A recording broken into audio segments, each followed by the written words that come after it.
tolak gitu. Bahwa kalaupun teman-teman terpaksa dan memutuskan harus bercerai, pastikan Anda itu berada dalam posisi takwa. Artinya posisi takwa itu sedang menutup pintu kemaksiatan.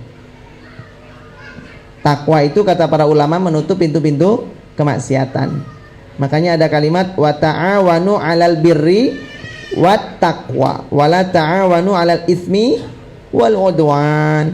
Apa yang dimaksud dengan birri wat taqwa? Birri kan kebaikan. Emang takwa enggak baik? Takwa juga baik. Kok dipisah Pak Ustadz? Itulah kata para ulama, birri itu kebaikan, takwa itu menutup pintu-pintu maksiat. Sebagaimana Abu Hurairah ditanya, "Ya Abu Hurairah, apa itu takwa?" Kata Abu Hurairah radhiyallahu an, kata beliau, "Lah kalau kamu jalan ketemu duri, apa yang kau lakukan?" "Ya saya lompat lah, atau saya menyingkirkan duri itu, atau saya cari jalan lain." Kata Abu Hurairah, "Begitulah takwa.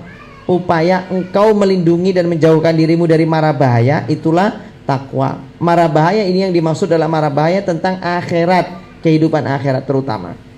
Jadi kalau cerai, pastikan Anda berada dalam posisi takwa. Artinya sedang menyelamatkan kampung akhirat. Ingat-ingat tuh, sedang menyelamatkan kampung akhirat. Maka bunyi ayat talak itu, cerai itu di surat Tolak, surat ke-65 ayat 1. A'udzubillahi minasyaitonirrajim.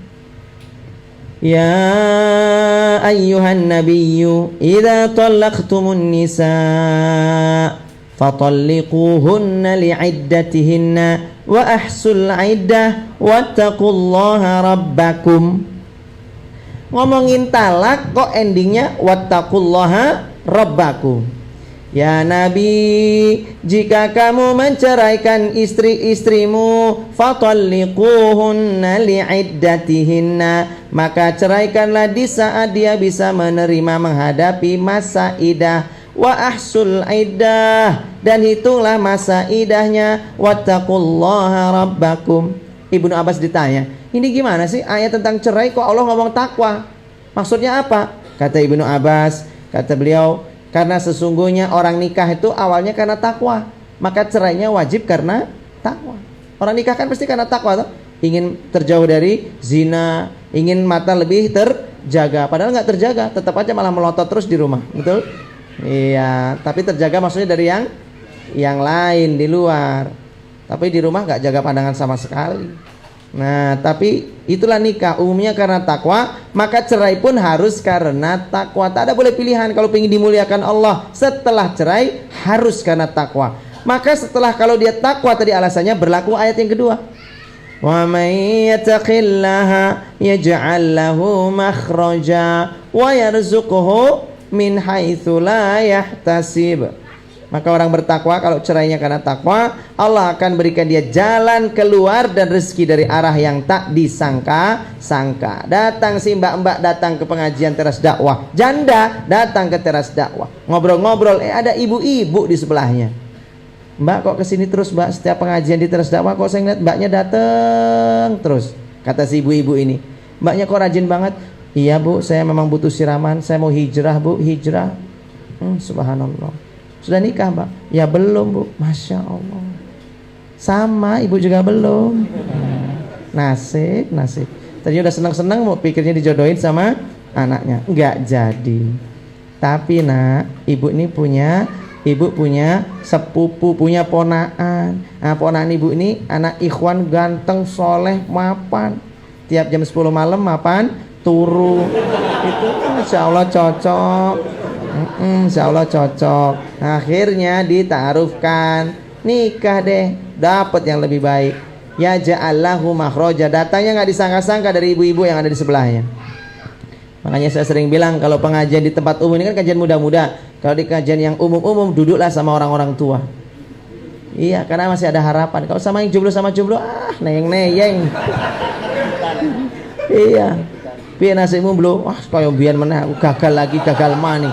Aku yuk gagal, ya wis yuk makan yuk madang-madang. Ini jomblo itu tasakuran terus gitu kan. Ya repot. Mesake ya. Sedang duwe duit, sedang duwe yang sekarat nih. Insyaallah. Nah, itu makanya cerai itu harus diakhiri dengan dilakukan dengan alasan takwa kalau ingin dijayakan oleh Allah ba'da perceraian itu. Nah, ngomong masalah talak dulu nih sebelum kita sambung lagi yang itu, bab masalah apa yang dilakukan setelah talak. Bahwa talak itu berlaku bagi si perempuan dengan diucapkan oleh suaminya, itulah talak. Ucapan cerai dari suami kepada istri itu namanya tolak. Ingat, fatalliquhunna li'iddatihinna, maka ceraikanlah dia di saat mampu menghadapi masa idah. Maka ketika Abdullah bin Umar bercerita kepada ayahnya Umar bin Khattab, dan Umar bin Khattab mengadu ke Rasulullah SAW bahwa anaknya Abdullah bin Umar baru saja menceraikan istrinya ketika sedang haid. Maka kata Rasulullah, ya Umar, sampaikan kepada putramu Abdullah supaya rujuk lagi kembali kepada istrinya, karena itu tidak masuk kategori fatalikuhunna li'iddatihinna, bukan masa yang pas untuk dijatuhkan talak. Kapan jatuhnya talak itu? Ketika istri baru selesai haid, masih bersih dan belum bercampur, artinya belum berjima sama si suaminya, maka itu waktu yang paling hit, paling prime time untuk melakukan jatuh talak. Paling bagus di situ itu. Dek, kamu udah selesai haidnya? Nggak tahu ya. Kok nggak tahu sih? Aku tahu deh niat kamu, pasti kamu ceraikan aku kan? Rahasia. Tuh repot nih. Istrinya ini mau tak talak tapi merahasiakan kapan selesai haid. Diinceng terus ya, diamati kapan dia sholat. Kalau sholat berarti tandanya dia sudah selesai haid. Nah, istrinya tahu-tahu ngambil mukena. Pas mau sholat, stop! Berarti kamu sudah suci. Bohong, aku cuma ngeprank kamu kok. Wah, selesai. Aduh, terus kamu kapan sucinya? Rahasia. Ini aku sholat prank kok. Waduh. Nah, coy, harus tahu kapan dia selesai haid dan belum berjima. Itu waktu yang tepat. Berarti kalau lagi haid istrinya lalu jatuh talak, sah tidak? Sah nggak? Kata para ulama, statusnya tetap sah, tetapi si laki-lakinya berdosa dan itu melakukan perbuatan haram, dosa besar, termasuk dosa besar menjatuhkan talak kepada istri ketika sedang haid. Kalau hamil malah nggak apa-apa, tapi kalau haid nggak boleh. Kenapa hamil nggak apa-apa? Karena isi kandungannya jelas anaknya siapa. Tapi kalau dia lagi haid, lagi haid atau ketika sudah dicampuri tadi itu bahaya. Sudah ditalak, nggak lama kemudian dia hamil. Kan jadi sedih gitu. Masa idahnya lama, kapan? Sampai melahirkan. Kan jadi masa idahnya lama, 9 bulan 10 hari kurang lebih. Nah, itu belum kalau bayinya ngeyel nggak mau keluar, itu tambah lama lagi. Iya kan? Bisa tambah lama lagi. Ah, itulah dia makanya jatuhnya pas masih suci dipastikan tidak ada janin atau tidak ada sel telur yang dibuahi di situ. Itu tentang tolak. Dan tolak itu berlaku maksimal 3 kali. Masa idahnya tadi ya 3 kali suci. Tiap-tiap tolak, 1 talak, talak kedua, talak pertama, talak kedua, talak ketiga, masing-masing talaknya masa idahnya 3 kali suci, 3 kali haid. Jangan diperdebatkan lagi, 3 kali haid. Perkara baru talak terus besok langsung haid, berarti kurun haid yang 7 hari itu berarti sudah selesai 1 kali kuruk, 1 kali masa idah. Tinggal tunggu haid 2, tunggu haid ketiga. Dah selesai. Nah, itu perkara masalah masa idahnya. Rujuknya bagaimana Pak Ustadz? Ya rujuknya ada 2. Kalau talak yang pertama yang kedua itu masih boleh rujuk. Yang ketiga kan udah nggak boleh lagi. Maka kalau dia masih masa idah nggak perlu akad. Tapi kalau dia sudah selesai masa idah harus pakai akad. Dan peraturannya la tukhrijuhunna min buyutihinna. Jangan kamu keluarkan dia dalam masa idah. Jadi kalau perempuan dalam masa idah baru kamu saya cerai, masih boleh pegangan tangan, masih boleh satu rumah, masih boleh ngeliat aurat, masih boleh makan bareng, boleh. Syaratnya apa? Istiqomah cerai. Artinya mantep tetap cerai.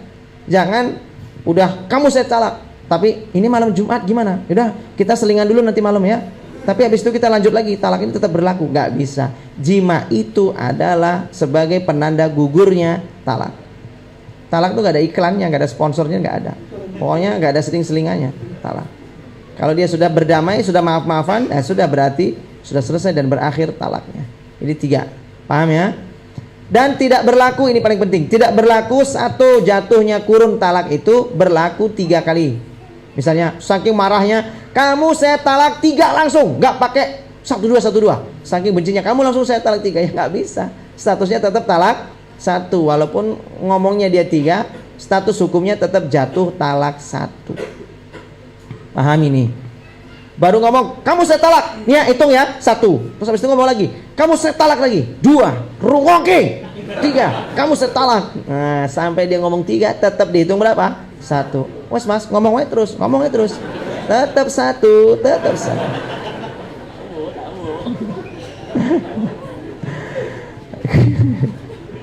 Gitu ya. Jadi sampai ini jelas statusnya, habis masa iddah atau rujuk, berarti tandanya berakhir masa talaknya. Mana kemudian tinggal ditunggu berikutnya, talak berdua, talak enggak usah ditunggu ya, talak 2, 3 enggak usah ditunggu, selesai. Nah begitu ya. Kalau sudah talak 3 ya nggak bisa rujuk kecuali si istrinya nikah dulu dengan laki-laki lain. Tapi ingat, laki-lakinya bukan tais musta'ar. Apa itu? Kambing sewaan. Laki-laki yang dibayar untuk supaya bisa bercerai lagi, menggugurkan syariat, cerai lagi, terus bisa balik sama mantan suami. Bisa. Mas, mau nggak nikahin aku? Kata si istri. Kenapa? Aku mau balikan sama suamiku. Tapi kan dalam Islam harus nikah dulu. Kamu nggak nikah sama aku?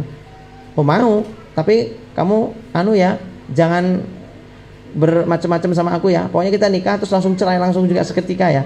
Gitu. Oke lah, nggak apa-apa. Wani piro, kata si laki-lakinya. 1 juta bagaimana? Janganlah, 1,5. Buat apa? Buat saya mau nikah juga. Ini modal nikah saya, kata si laki-lakinya. Oh, pancen koplak gue. Akhirnya apa? Mereka nikah, dapat 1,5 juta, langsung cerai. Si laki-lakinya nikah 1,5 juta. Si perempuan ini kan sudah janda statusnya, janda yang kedua. Dia boleh kembali lagi. Nah ini tidak sah. Ini muhalil, ini orang yang menghalal-halalkan ini haram. Hukumnya dalam Islam haram. Nah, itu sebab masalah tolak. Dan talak itu ada talak kinayah, talak sindiran, ada talak sorikh. Diingat-ingat, ada talak sorikh, ada talak kinayah. Kinayah itu sindiran. Udahlah, pulang kamu sama kedua orang tamu, pergi sana ke rumah orang tuamu. Gak sudi aku ngeliat mukamu lagi. Jangan pernah aku ngeliat mukamu lagi. Sana pergi. Kata istrinya, kamu yang pergi. Oh ini rumahku kok, enak aja. Oh iya ya, lupa saya. Laki-lakinya pergi. Dasar kere mau kayak. Pergi laki-lakinya. Nah statusnya apa ini talak? Enggak, karena belum tentu. Tergantung tanya suami, kenapa dia ngomong begitu. Kalau emang dia punya niat talak, statusnya jatuh talak. Tapi kalau niatnya cuma pingin pisah sendiri-sendiri, maka itu statusnya bukan talak. Udahlah, mending mulai hari ini kita hidup sendiri-sendiri ya. Kita emang nggak bisa bersama, udah kita sendiri-sendiri aja. Mas maksudnya apa? Ya sendiri-sendiri aja. Soalnya kita kalau campur berantem terus. Kamu talak aku? Enggak, cuma sendiri-sendiri aja. Oh berarti statusnya tidak talak. Ini kinayah. Kalau sorikh tuh jelas. Kamu saya cerai, tahu nggak? Cangkemmu mambu, misalnya gitu kan ya. Oh tak cerai. Kasar si laki-lakinya ini. Kamu mambu dan segala macam. Langsung kamu saya cerai, tahu nggak? Mas sabar, enggak, kamu saya cerai. Mas mau sabar, tidak, kamu saya cerai. Mana begitu? Ini aktingnya luar biasa kan? Mantan pemain sinetron sih ya, jadi wah cerai itu. Ini kan jelas nih ngomong. Habis ngomong marah-marah kan stroke dia sudah. Kita rujuk ya, kita. Indosiar. Enak wae wis stroke rujuk. Maka kalau omongannya jelas talak ini, maka statusnya jelas. Maka statusnya jatuh talak. Pak Ustadz, iya, tapi suami saya itu lagi marah besar Pak Ustadz. Mengeluarkan talak lagi marah. Apakah sah ketika suami lagi marah? Nah, kata para ulama, marah ini dibagi jadi 3 level. Menurut pendapat Imam Ibnu Qayyim Al-Jauziyah ada 3 levelnya. Level pertama level 1, pedas level 1. Nah, ada pedas level 2, pedas level 3. Marah tingkat pertama baru permulaan. Lakinya diam aja. Udahlah. Mas, udah nggak usah diskusi lagi. Saya udah mantep kita cerai. Nah, itu kan pakai omongan marah. Jelas ngomongnya cerai, maka ini talak. Sah. Level yang kedua, dah, aku gak mau lagi bareng-bareng. Mas, boyak, wedus lagi. Wis, aku gak mau. Mas, aku wedus gue bandot. Iya. Sudah. Tapi kan sudah marah level 2. Nah, yang 3 ini yang sudah sampai marahnya itu sampai jebles ke lawang. Pintu dibanting. Apa-apa dibanting. Sampai mungkin dia punya penghargaan oleh-oleh dari Paris, dari Malaysia, dari mana-mana itu dibanting pecah. Sampai dia ninju kaca bening dia terus terluka. Astagfirullahaladzim ya Allah, aku ngapain ya Allah? Ngopo. Kata istrinya. Kowe iki wis ngomong aku cerai, sampai marah-marah sampai kowe tak cerai gitu kan. Mas, tahu-tahu istrinya nangis. Kowe ngopo nangis? Aku mbok cerai. Loh aku tadi nggak ngomong gitu kok. Alah kowe iki ngomong kok yo. Saking marah, nggak sadar dengan apa yang diucap-ucapkannya. Saking sudah nggak sadar. Nah, yang demikian ini statusnya sama dengan laki-laki yang pulang dari mabuk-mabukan, tahu-tahu ngomong cerai, maka statusnya tidak sah talaknya. Maka saran saya nek marah sekalian sing marah tenan. Supaya nggak apa? Talaknya tidak sah. Paham ini? Ojo dilakoni. Oh lah ya aku.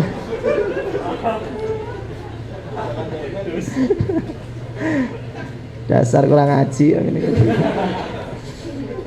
Jadi ya sebaik-baik kita jangan marah. Cuman kalau marahnya keliwatan sampai hilang kesadaran malah justru talaknya tidak sah. Baik ya. Mudah-mudahan kapan-kapan bisa kita bahas lagi masalah bab ini loh. Yang paling penting tuh bab masalah zihar, menyamakan fisik istrinya dengan ibunya. Bagaimana hukum mengilak? Mengilak itu sumpah nggak mau mencampuri istrinya. Bagaimana li'an, menuduh istrinya berzina. Ini belum kita bahas nih. Bagaimana fasah pernikahan ini? Ini perlu kita bahas di pertemuan mungkin bulan depan. Semoga masih hidup. Amin Allahumma amin. Terakhir ya, closingnya.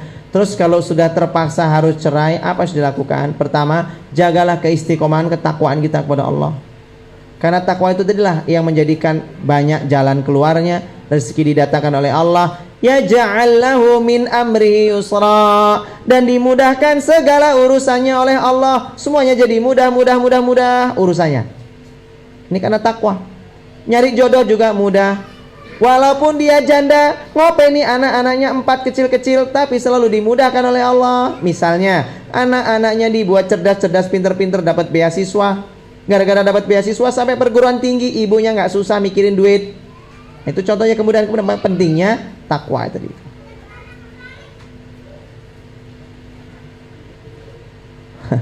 Thank you. Kemudian sampai mana tadi ya?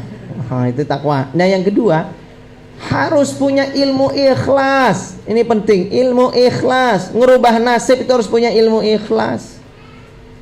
Ikhlas bagaimana Pak Ustadz caranya ikhlas? Soalnya dia mutusin saya sebelah pihak. Saya sudah ngelamar dia, saya sudah ngasih semua kebutuhannya pernikahan, sudah ngasih duit. Tahu-tahu si perempuannya kabur nikah dengan laki-laki lain. Ya saya sakit hati, nggak bisa ikhlas Pak Ustadz. Di akhirat tetap saya tuntut Pak Ustadz, apapun itu. Saja berdebat di depan Allah. Sampai segitu amat. Itu tidak akan merubah nasibmu. Dan itu tidak menjamin kamu nanti dapat pahalanya dari istri. Karena dosanya ini, kamu ambil pahalanya dia di akhirat. Belum tentu yang kamu ambil pahalanya itu bisa menebus dosamu yang terlalu banyak. Waduh, terus bagaimana Pak Ustadz? Kan kamu pernah berzina? Pernah Pak Ustadz berzina. Nah, dosamu zina itu belum tentu bisa ditebus dengan sakit hatimu sekarang ini, belum tentu bisa ditebus. Terus bagaimana Pak Ustadz? Ikhlas dong, kuasai ilmu ikhlas. Supaya hatimu tuh gak kerasukan jin, gak kerasukan setan. Ikhlas. Karena setan itu qala fa bi izzatika la ughwiyannahum ajma'in illa ibadaka minhumul mukhlasin. Rob, semua hamba-hambamu akan aku sesatkan. Satu yang tak bisa aku sesatkan. Siapa? Minhumul mukhlasin. Hamba-hambamu yang ikhlas, saya nggak bisa goda dia. Maka dari itu dia harus punya ilmu ikhlas. Sadar kamera banget ya. Nggak tak kira apa. Wes dong le. Fotografernya kurang canggih ya. Harusnya pakai baju nyamar jadi pohon gitu kan.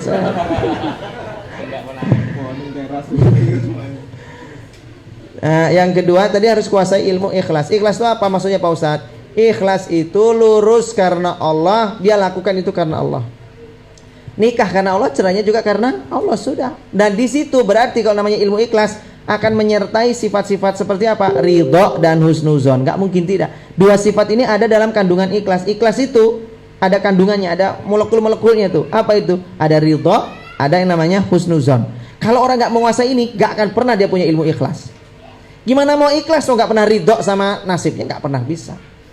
Bagaimana mau ikhlas wong dia selalu buruk sangka terus kok? Ya nggak pernah bisa. Ikhlas itu kalau dia berbaik sangka, maka dia ikhlas. Nggak mungkin tidak. Maka dia harus berbaik sangka terus dengan Allah memang mau ngasih yang lebih baik. Mungkin emang dia tuh nggak pantas buat saya. Mungkin dia ya umurnya tinggal setahun lagi baru gue motor. Mungkin husnuzon aja sama Allah. Mungkin dia anaknya nanti beginilah begitulah segala macam. Kalau saya nikah dengan dia mungkin rezeki saya jadi susah, sempit segala macam. Nah itu husnuzon aja kepada Allah, bahwa Allah tuh punya rencana baik. Makanya saya bilang wallahu ya'lamu wa antum la ta'lamun. Dalam kaidah bahasa Arab namanya ya'lamu itu present tense, future tense. Allah tahu keadaanmu yang sekarang ataupun yang akan terjadi nanti. Karena yang nulis dalam Lauh Mahfuz itu ya Allah. Jadi Allah lebih tahu. Jangan sok tahu jadi orang. Maka kalau sudah ditinggalkan, sudah lepas, sudah cerai, sudah tinggal tatap masa depan yang baru, ridhoi dulu, terima dulu, dan berbaik sangka. Rob, dulu dia memang soleh, dia baik, kau pisahkan aku dengan dia. Ya Allah, berarti kau akan kasih sayang kayak apa solehnya? Ya Allah, kayak apa? Luar biasa. Itu aja terus. Nah yang keempat apa ke terakhir tuh? Apa itu? Jangan jauh-jauh dari Quran. Ketika Anda terpisah dengan orang yang Anda cintai, atau yang akan menikah dengan Anda, ataupun yang sudah nikah kemudian cerai, maka cara ngerubah nasib adalah jangan jauh-jauh dari Al-Quran. Kenapa Ustaz? Karena Quran itu cahaya, Quran itu nur, Quran itu cahaya. Nurun ala nur, cahaya di atas cahaya. Itu cahayanya Allah, meliputi kalamullah. Apa itu Quran? Quran itu cahaya, menerangi orang minadz-dzulumat ilan nur. Nur ini apa? Islam. Islam ini kata para ulama ya Quran, gak ada lagi wong syariatnya emang Quran. Terus bagaimana Pak Ustaz? Ada orang tuh jalan di daerah Turi Pakem sana, daerah kebun-kebun salak kan tinggi salak sana, gak ada listrik. Tahu-tahu Anda naik motor lampunya mati, bisa jalan? Nggak bisa. Anda terus nekat motor yang ngebut, nah itu Anda akan jatuh ke kebun-kebun salak, banyak tikungan. Pertanyaannya apakah jalannya nggak ada? Ada jalannya, dan kita berdiri di atas jalan itu, tapi kita nggak bisa nerus, nggak bisa ngebut, ngadat jalannya kita. Kenapa? Karena nggak ada cahaya. Quran itu yang menjadikan cahaya. Orang itu kalau hidupnya ngadat, buntu, macet, terseok-seok, tersendat-sendat gitu terus jalannya, itu karena nggak ada cahaya. Terus Pak Ustaz, itulah Quran menjadikan cahaya terbuka langsung. Ya Allah, jumlahnya banyak ya Allah. Tak kira cuma saya ya Allah. Alhamdulillah ketemu. Jadilah di teras dakwah jumlah. Ada cahaya, ya Allah, sendal saya ketukar, masya Allah. Ternyata ketukar sama sesama ikhwan. Nggak jadi deh. Ya, sudahlah. Tapi intinya nanti Allah akan mudahkan. Kenapa? Quran, percayalah.